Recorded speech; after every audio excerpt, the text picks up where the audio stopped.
प्रसन्न रहना होए तो क्या करना पड़ेगा? कौन व्यक्ति प्रसन्न रह सकता है? जोर से।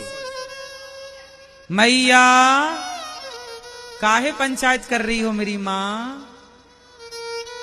पीली मैया, पंचायती मां, ये बताओ कि प्रसन्न कौन रह सकता है? पीली मैया बताओ, प्रसन्न कौन रह सकता है? ये मैया बताएंगी, हमारी पीली। बोलो मेरी मां। हाँ, धीरे धीरे बोल, कोई सुनना ले, सुनना ले, कोई सुनना ले। कौन है मैया? प्रसन्न रहना है तो क्या करें? कौन व्यक्ति प्रसन्न रह सकता है, जरा बताइयो।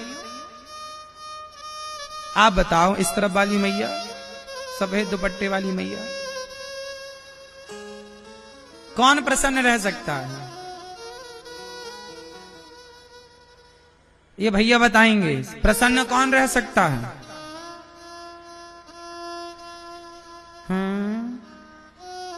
कौन प्रसन्न रह सकता है? कौन प्रसन्न रह सकता है मैया बताओ। आप बताओ। जिसके पास संतोष है। क्या है? जिसके जीवन में संतोष है वो प्रसन्न है। आज संसार में जितने लोग प्रसन्न हैं वो इसलिए प्रसन्न हैं कि उन्हें जीवन में संतोष है। जितना दिया विधाता ने उसका संतोष जो है बहुत, और संतुष्टि है तो प्रसन्नता है, और संतुष्टि नहीं तो कितने लोग ईश्वर के दिए में संतुष्ट हैं। अच्छा, आपकी हैसियत से ईश्वर ने ज्यादा दिया है कि कम दिया है? बोलो, ज्यादा है कि कम है? ज्यादा है। क्यों मैया? भगवान ने आपको आपकी हैसियत से ज्यादा दिया या कम? इसलिए ईश्वर का धन्यवाद करो। बहुत है प्रभु, हम तो इस लायक थे नहीं।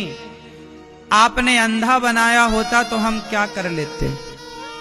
आंखें दी, चलने को पांव दिया।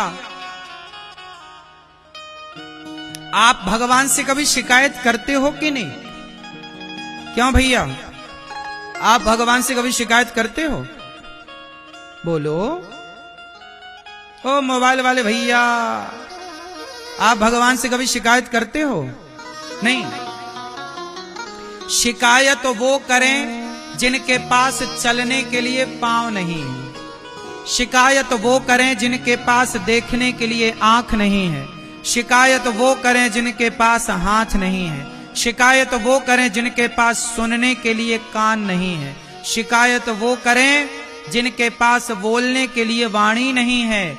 आपके पास तो चलने को पांव दिए, देखने को आंख दी, उठाने को हाथ दिया। भगवान ने आंखों में रोशनी दी, कानों में सुनने की शक्ति दी, तो शिकायत किस बात की? आप लोग जूता चप्पल कहां पहनते हो? जोर से बोलो मेरी मां। भैया, आप लोग जूते चप्पल कहां पहनते हो? पैरों में। लेकिन समाज में कुछ लोग ऐसे हैं जो चप्पल हाथ में पहनते हैं। चप्पल कहां पहनते हैं? हाथ में पहन के चप्पल घिसटते हैं ऐसे ऐसे। देखा कि नहीं आपने किसी को सिकंदराबाद में? क्यों? हमने हाथ में चप्पल पहन के लोगों को घिसटते हुए देखा है। आपने देखा? आप में से कितने लोगों ने देखा है ये दृश्य? देखा है सबने। सोचिए, परमात्मा ने ये दृश्य क्यों दिखाया कि देख लो दुनिया वालों, जो तुम शिकायतें करते रहते हो ना, तुम कहते हो हमारे पास तो हमारा पड़ोसी 10,000 के जूते पहनता है। अरे उसे मत देखो जिसके पास 10,000 के जूते हैं, उसको देखो ना जिसके पास जूता पहनने के लिए पांव ही नहीं है। कम से कम विधाता का धन्यवाद दो कि आपको बढ़िया पांव तो दे रखे। कम से कम आपके पास हाथ में चप्पल पहन के घिसटने की नौबत तो नहीं है। इसका धन्यवाद दो ईश्वर को। जो मिला है, एक कागज उठाना, आज एक कागज उठाना, एक कलम उठाना और कागज में लिखना कि ईश्वर ने आपको क्या क्या दिया है। आंखें, कान, शरीर, माँ, बाप, बेटी, बेटा, गाड़ी, घर, दुकान, मकान, पैसा, बैंक बैलेंस, जो जो दिया है एक उसकी लिस्ट बनाना और दूसरे पेज पर जो नहीं मिला और जो आपकी कामना उसकी जरा लिस्ट बनाना और फिर चेक करना खुद कि जो दिया है वो ज्यादा है या जो नहीं दिया उसकी गिनती ज्यादा है। तो जो दिया है उसके आंकड़े ज्यादा हैं या जो नहीं मिला वो आंकड़ा ज्यादा है? बोलो बोलो मेरी मां। जो मिला है उसकी संख्या, जो नहीं मिला, जो नहीं मिला उसकी शिकायत लोग करते हैं। अरे जो मिला है उसका धन्यवाद तो करो कम से कम। ये दुनिया को कौन खुश कर पाया कि हम खुश कर पाएंगे, कि तुम खुश कर पाओगे? ये जगत को राम खुश ना कर पाए। अयोध्या में भी राम का विरोध करने वाले लोग राम के जमाने में भी मौजूद थे। जब राम का विरोध करने वाले लोग थे, सीता माता का विरोध करने वाले लोग थे, कृष्ण को शिशुपाल जैसे लोग गालियां देने वाले लोग थे, तो आपका विरोध कोई करे इसमें कोई आश्चर्य थोड़ी है। हम भगवान से नहीं कहते कि हमें यही चाहिए, जो आप अच्छा समझते हो वो दीजिए। आपने सोचा होगा कुछ हमारे लिए? नहीं सोचा होगा।